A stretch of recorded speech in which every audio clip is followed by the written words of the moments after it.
Dios ha permitido que comiences un nuevo día.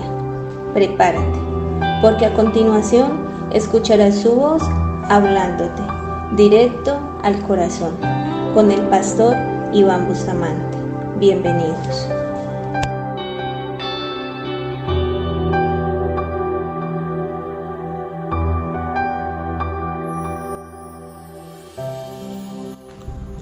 No podemos permitir que la prueba nos haga dudar.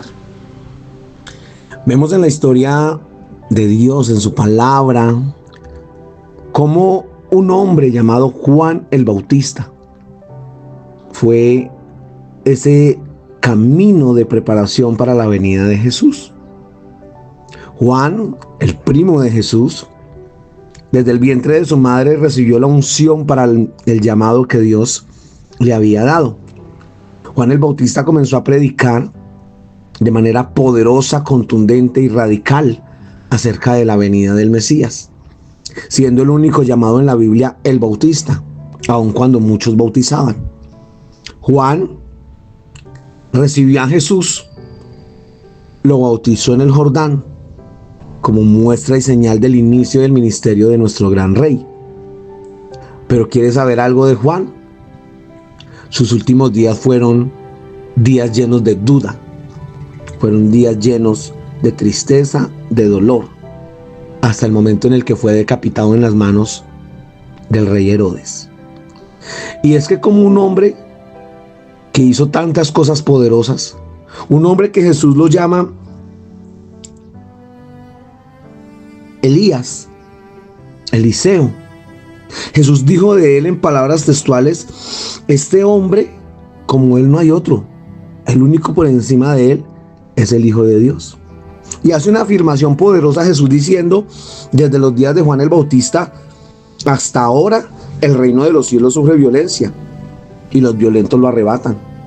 Él estaba diciendo que Juan el Bautista causaba violencia en los cielos. Era un hombre del Espíritu, era un hombre de Dios, era un hombre de poder, con propósito, con llamado, con respaldo de Dios. Pero ¿qué pasó con Juan? Cuando fue encarcelado, Jesús ya estaba en el ministerio, Jesús ya estaba ejerciendo el ministerio y Juan estaba preso. No sé en qué condiciones, me imagino que en las peores condiciones, porque aún Herodes, sabiendo que era un hombre de Dios, lo mantenía preso para tener contenta a su mujer, que al final, después de poner a bailar a su sobrina, le permitió pedir la cabeza de Juan el Bautista y fue decapitado de manera grotesca aquel hombre que fue enviado a preparar el camino para Jesús. Juan el Bautista, en medio de la cárcel, en medio de la prueba, en medio de la dificultad, vivió una experiencia desgarradora en su espíritu, y es que la prueba lo hizo dudar. ¿Cómo era posible que mandase a algunos de sus discípulos a preguntarle a Jesús? Eso está en la palabra en el Evangelio de Mateo capítulo 11, en el verso 2, que dice: y al oír Juan en la cárcel los hechos de Cristo, les envió a dos de sus discípulos para preguntarle: ¿eres tú aquel que había de venir o esperamos a otro? Esto es algo que nos toca experimentarlo. Eso es algo que nos toca analizarlo, es la palabra. Cómo la prueba, cómo ese momento de cárcel, porque eso significa la cárcel en este momento, la prueba, en ese momento donde todo está cerrado, donde parece que estoy encarcelado, valga la redundancia, que la situación, la enfermedad, el problema que estoy enfrentando me tiene preso. Soy preso de un problema, soy preso de la angustia, soy preso del dolor. Y en ese momento el hombre que primero había creído en Jesús, Juan Bautista, creyó en Jesús antes que el resto y comenzó a anunciar su camino, comenzó a preparar su camino, se santificó para preparar la llegada del Mesías y tuvo el gran privilegio de ver cumplida la promesa que Dios le había hecho. Lo vio caminar hacia él en el Jordán y le permitió bautizarlo como un acto de obediencia de parte de Jesús. Pero la prueba lo hizo dudar. La prueba le hizo preguntarse: ¿verdaderamente el que bautizaste ¿Fue Jesús? ¿Fue el Hijo de Dios? ¿O viene otro? Eso quizás está pasando con tu vida hoy. ¿Verdaderamente estoy sirviéndole al Dios correcto?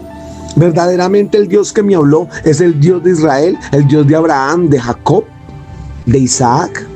¿Verdaderamente soy un hombre de Dios? ¿Soy una líder? ¿Soy un líder? ¿Verdaderamente soy un pastor? ¿Verdaderamente Dios tiene conmigo un llamado a profeta, a evangelista? Que la prueba no te haga dudar. Que la prueba no te haga dudar. Porque la duda es territorio de Satanás. Cuando alguien entra en la duda, quiere decir que el enemigo ha ganado un gran terreno en su vida espiritual. Y la duda te va a llevar a la derrota. Juan sabía en el corazón que él era el Mesías, que Jesús era el Mesías. Pero en un momento se salió del espíritu y hizo una pregunta en la carne que contristó a Dios. ¿Eres tú el Mesías o esperamos a otro? A lo que Jesús contestó: díganle a Juan, cuéntenle lo que han visto. No tienen que decirle nada más. Pero yo siento que en Jesús hubo tristeza. Y Jesús entendió que Juan el Bautista había perdido el rumbo de su llamado al dudar de ese hombre al cual Dios le había enviado a la tierra a preparar su llegada. Y preguntarás, ¿por qué Jesús no fue a la cárcel? ¿Por qué Jesús no lo liberó? Simple y llanamente porque ya Juan había cumplido su propósito. Juan no vino a la tierra a otra cosa, sino a preparar la llegada de Jesús, y Jesús ya había llegado. Juan había cumplido su ciclo en la tierra, pero quizás había más para Juan, solamente que dudó. Hoy no puedes dudar. Hoy no puedes dudar que el que te habló fue Dios. Hoy no puedes dudar que la promesa que tienes te la dio el Padre. Hoy no puedes dudar de que Dios te llamó, de que Dios te escogió, de que ese ministerio te lo entregó Dios. Hoy no puedes dudar de esa familia que Dios te regaló. Hoy no puedes dudar del milagro de sanidad en tu cuerpo que Dios te prometió. No dejes que la prueba te haga dudar. Tienes que ser como Job, que en medio de la prueba declaraba que aunque Dios lo matara, él iba a esperar. Eso es creer. Y lo contrario de creer es dudar. No dudes, porque el que duda es como una ola que lleva el viento, como una hoja seca que se cae del árbol y que hoy está aquí y mañana es tirada por el viento donde quiere que caiga. No dejes que la prueba te haga dudar. En medio de la prueba, repite tu promesa. En medio de la prueba, levántate y proclama que estás viendo el cumplimiento de Dios, aunque no veas nada. La palabra dice, como viendo al invisible. Háblale a tu bendición, aunque apenas esté en la etapa de promesa, aunque todavía no haya comenzado a desarrollarse el cumplimiento. Pero no puedes dejar que la prueba te haga dudar, que las circunstancias te hagan dudar. Pedro se bajó de una barca en medio de una tormenta en el mar, se bajó y comenzó a caminar, pero cuando miró a su alrededor, las circunstancias le hicieron dudar, y el que duda se hunde, el que duda se hunde. Y el Señor le dijo, hombre de poca fe. Sí tenía fe, porque se bajó de la barca, pero tenía poca. Y el Señor le dijo, hombre de poca fe, ¿por qué dudaste? La duda es enemiga de tu llamado. La duda estanca el cumplimiento de la promesa de Dios para tu vida. La duda es la mejor manera de Satanás hacerte creer que Dios te abandonó. Y hoy vine para decirte que Dios está esperando a ver tu fe, que Dios está mirando tu corazón, que Dios está mirando tu actitud, porque a Dios se acercan aquellos que permanecen de pie cuando todo el mundo se ha caído. Dios te bendiga y espero que esta mañana hayas escuchado a través de mí esa palabra de Dios, esa voz de Dios, porque para ti fue directo al corazón. Dios te bendiga. Ahora que has escuchado la voz de Dios, te invitamos a seguirnos en nuestras redes sociales: Facebook, Instagram, YouTube y TikTok. Este fue Directo al Corazón.